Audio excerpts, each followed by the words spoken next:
Good evening, ladies and gentlemen. My name is Sacramento Segismundo. I'm today's moderator for the first presidential debate, Joe versus Doe. I would like to give a special thanks to Ms. Ortega and South Miami Senior High School to sponsor today's debate.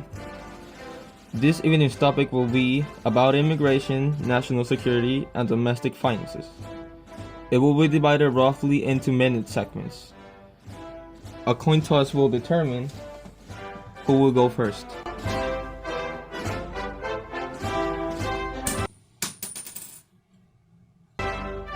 Mr. Joe, you may begin your opening statement.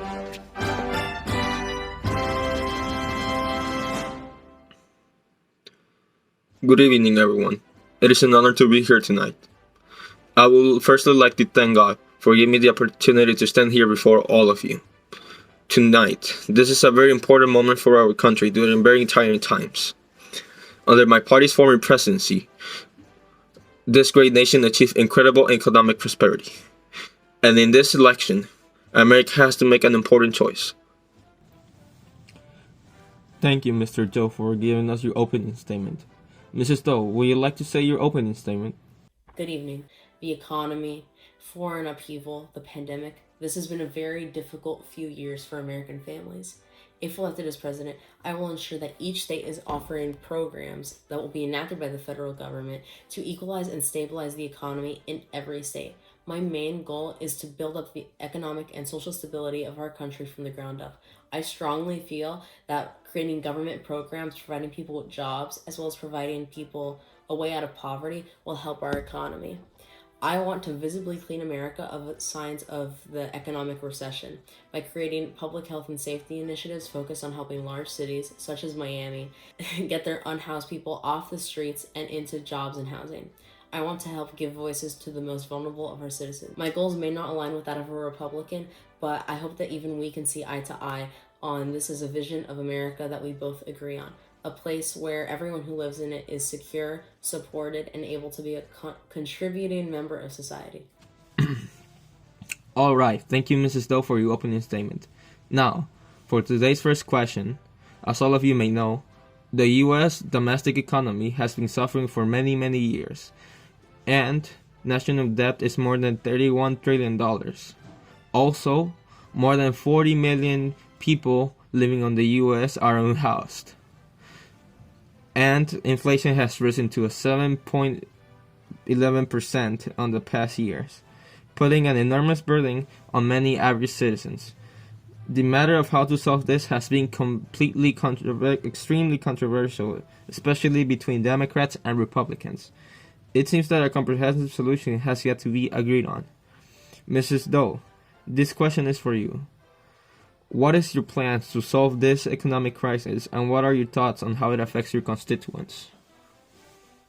My plan, applied federally, focuses on those most affected by the crisis first. And on the topic, you may have seen it in the headlines recently.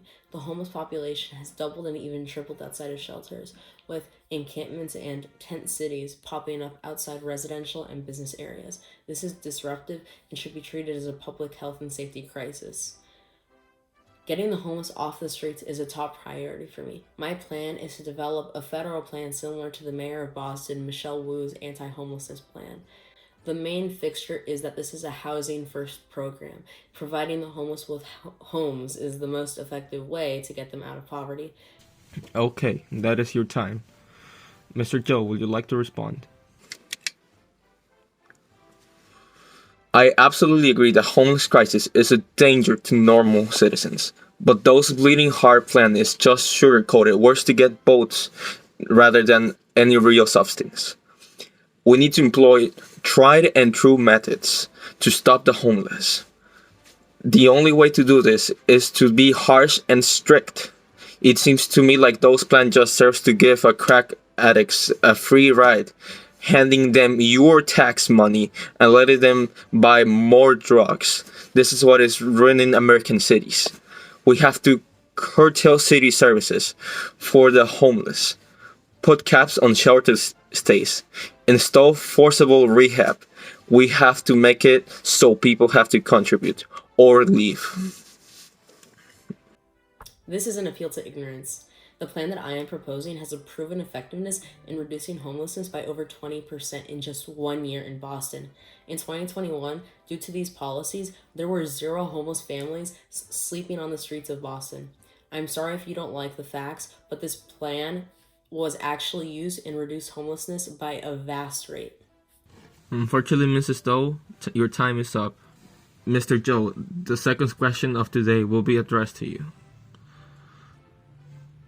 Your statements in recent years have made headlines more than once, making this an issue that voters are especially concerned about regarding your stance. For those unfamiliar, national security has become an increasingly hot topic. Turmoil in Latin America has for many years been controversial, with opinions deeply split. Now, war in Eastern Europe with NATO involvement has left many Americans feeling conflicted and worried. Joe, you have stated that America should return to being isolationist, and that we should care about our own people first. This had you in the headlines very recently, including your opponent Doe here, putting you as immoral. Yes, I recall this. I'd like to take this opportunity to clarify that I have zero ill towards these people and their countries. I am aware that, out of context, my previous statements may seem insulting, but I simply am saying, we have so many problems at home and only so much money. We should keep America's problems as only America's problems. My actual policies seek to help the working class economically, socially, to help them out of the welfare systems they have been entrapped to for the last years. Under those policies, we will see a flood of immigrants overwhelming that very welfare system. It seems like Doe wants to have his cake and eat it too. Since 1975, welfare expenditures have increased by the billions, and violent crime has skyrocketed. My plan seeks to help those families, many of whom I am endorsed by through union efforts to reclaim this status. I don't think there's any correlation between violent crime and welfare expenditures. Please, no interruptions. Hold your comments for after. Joe, you may continue. Well, I'm basically done. The attacks on me from Doe are very bad faith. My position is more accurately described as concern for Americans, not derision for those we cannot help. I feel like that speaks for itself. Thank you. Alright, great. This is all the time we have left for today's first debate. One last thing, for our last question, we'll have it addressed for the both of you. So, why do you believe you have earned the American votes? We'll start with you, Mr. Joe. Thank you, Mr. Sacramento. First of all, I think that I have earned American votes since my policies are way more effective of those of Mrs. Doe's, since mine only focuses on the real deal, America's domestic policies. With these policies, I will secure America to be one of the strongest superpowers that has existed since the past. Thank you all for voting for me. I believe that I have earned the American vote because I want the best for the American people. I also have compassion both for those in America and out of America. I seek to find a balance between our domestic spending and our spending on foreign affairs.